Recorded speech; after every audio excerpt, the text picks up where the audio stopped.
Welcome back to another reading and correcting with me, Kindar, the Tiger Writes, and Ty, the Tiger Supervisor. These are where I read a chapter from one of my stories and correct it as I go. If you want to listen to these live, it's every Tuesday morning, 8 a.m. Eastern Time on Twitch and YouTube. And if you are looking to support me, that is on my Patreon. Today, we are doing chapter 84 of The Captain's Heart. Jeremy had difficulty thinking, and he couldn't understand why. There were sounds around him that reminded him of the lab, he and Amanda working on a rare shared project with Dr. Manuel giving clinical directions. An environment populated only by professionals doing their job. There was a pressure on his arms and legs that didn't match that environment. His head moved by itself, then that same pressure around it. Secured, the lone word rang through his mind and brought pain and then memories. The adjudicator explaining how he was expected to act while being questioned, that the Earthers could speak as they would until it was his turn, that only if they questioned him directly could he speak without prompting, and only to answer the question. Someone at the door. She answered it. She answering it. People, humans, human men and women in business attire, but who move with the precision he'd seen Turok and use when fighting. She fighting them bringing her down, the flash of metal, red lines as the humans cut her throat, the flash of a blaster, and the realization that he'd sat through all of it, never considering going to her help. They were wrong. He wasn't a warrior. He was up as they came at him. He threw his tablet to no effect, turned to run for the toilet. The door would hold them back once closed and locked. Kelsirians were serious about their privacy in there. He was on the ground, a weight on his back, the struggle. He struggled but couldn't get them off him. Something at his neck. The sound of a hypo triggering. Then he opened his eyes with a scream and tried to stand, but the restraints held him in place. The humans kept their distance. He should calm down, think. They were human. They could explain. He didn't want explanation. He wanted out of there. When he slowed, it was because of exhaustion. He didn't want to stop fighting. He didn't belong there with them. He remembered someone telling him he belonged elsewhere, with others. His mother, maybe. His inability to fight let him notice details. The humans were in clinical attire. They were machines and sounds, the familiar ones of his heartbeat, much faster than any times he'd gone for a checkup. One with a display showing erratic lines of varying colors. To it was attached a stand with something on it, wires connecting to the machine. It rested on a half sphere, something he thought could cradle a cranium nicely. Would cradle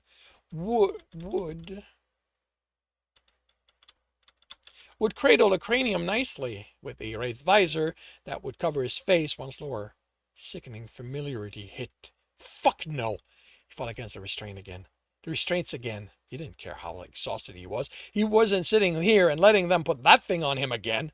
He was never going back to that. Calm down, someone said. Amen. It's okay, Jeremy. You're safe now.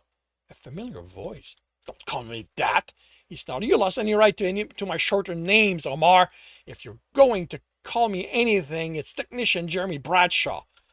The doctor, who'd claimed to be his friend for so many years, stepped into his line of sight. What have they done to you? Undone what you fucking did. His struggling slowed again, and his panting increased. Where's his vaunted human endurance when he really needed it? The man smiled. It's okay. You don't have to worry anymore. We're going to fix you. He looked to the side, and one of the doctors studying the machine answered. The calibrations are almost done. A minute at most, and the machine will be synced. Hear that? A minute. Then you will never have to worry about the sickness affecting you. You have no idea how lucky you are. This is brand new, fully tested, of course. I'd never let them use you as a guinea pig. This will completely fix you. No more medication, no more having to manage your condition. Once you are through with this treatment, you will be free. You have no idea what some of us would give to be where you are. How about you take my place and see how you like it? If only I could. I'm too important to be indisposed for the time the rehabilitation takes. One day, I won't be needed to look for the signs of those who are sick anymore, and then I'll be able to rest too. What? Wait, are you saying The darkness inside the helmet wasn't absolute as it fell over his face, but startled him away from what Omar had been implying. But not for long. You can't do this to me, Omar. If you know what I've been through, you can't. The light was blinding, his scream deafening.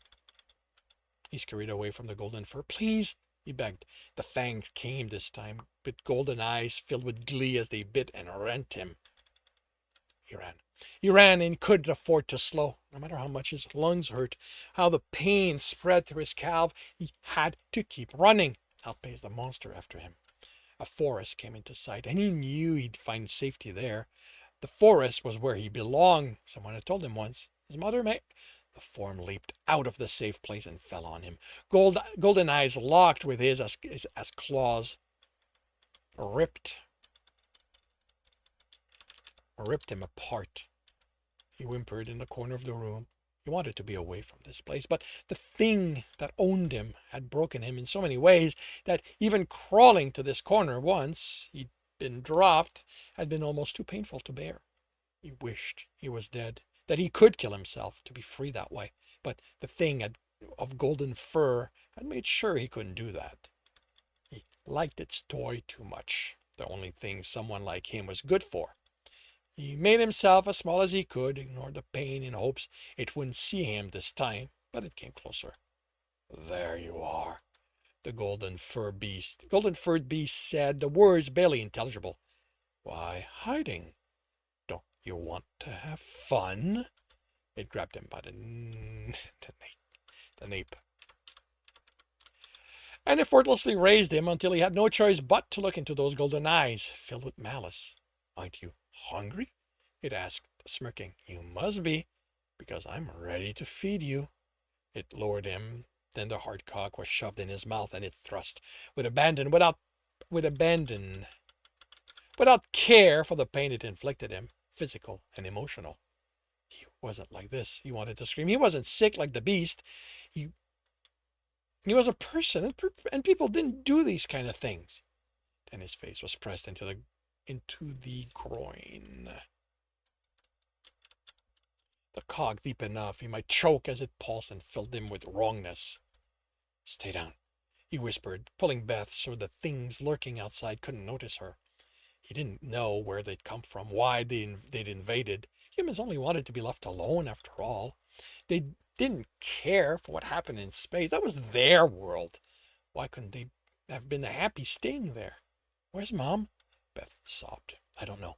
Their parents had left hours ago for supplies. As far as anyone knew, they were safe here. The attacks had been in the cities, but now those things were roaming around the house. He'd gotten glimpses of gold fur and eyes, claws and fangs, terrifying erections. Somehow he knew what they'd do to him and Beth if they made it inside. The door burst open, and he pulled her against him, hoping the couch would hide them. Then it was no longer there, crashing in the hall, and that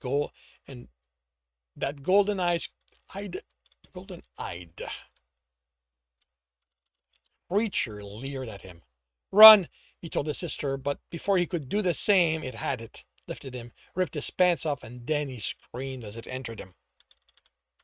What a long face, love, Gralgiran said, seated at the other end of the table. Didn't you say you wanted your family to meet me? He couldn't answer. It was only the two of them at the table. The others were in the kitchen, preparing the meal. Please, he implored, you have me. Do I?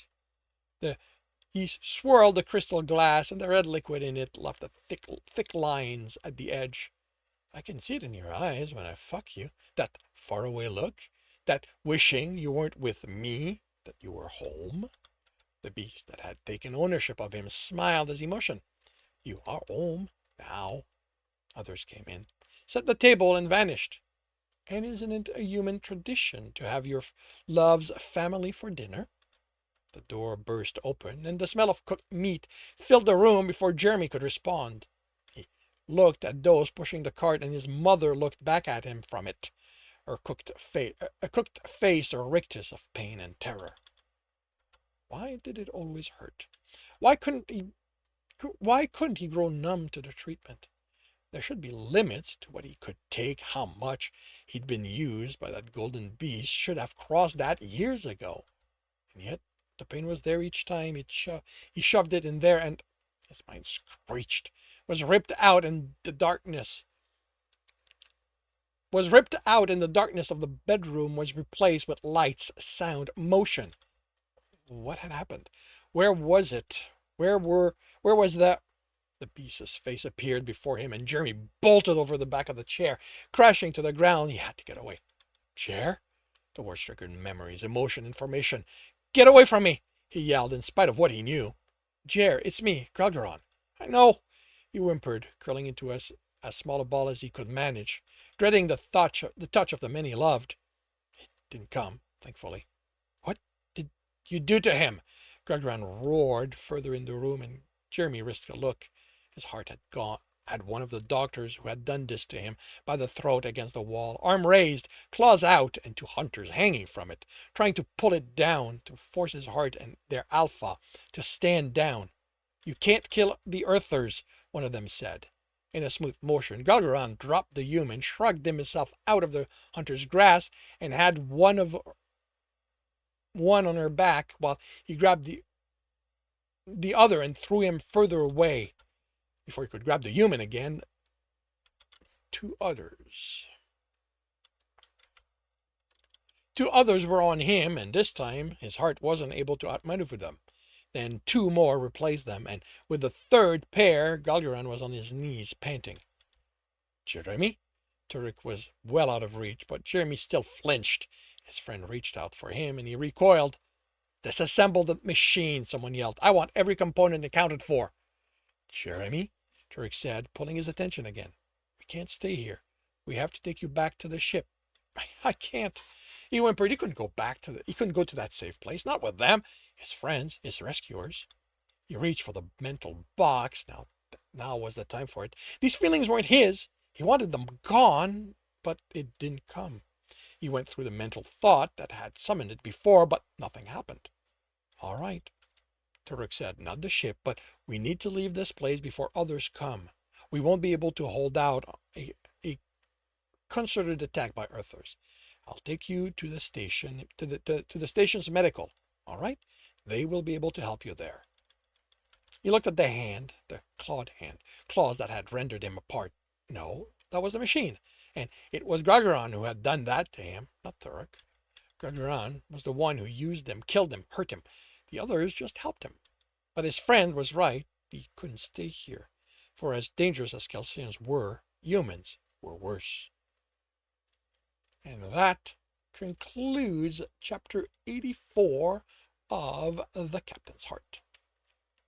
If you are enjoying this, please leave a like. If you want to know when the next story will be up, subscribe and hit the bell. If you want to read this story, it is up on Ream's story. If you want to listen to these live, it's every Tuesday morning, 8 a.m. Eastern Time on Twitch and YouTube. The links are in the notes, and with that, I shall wish you a good day.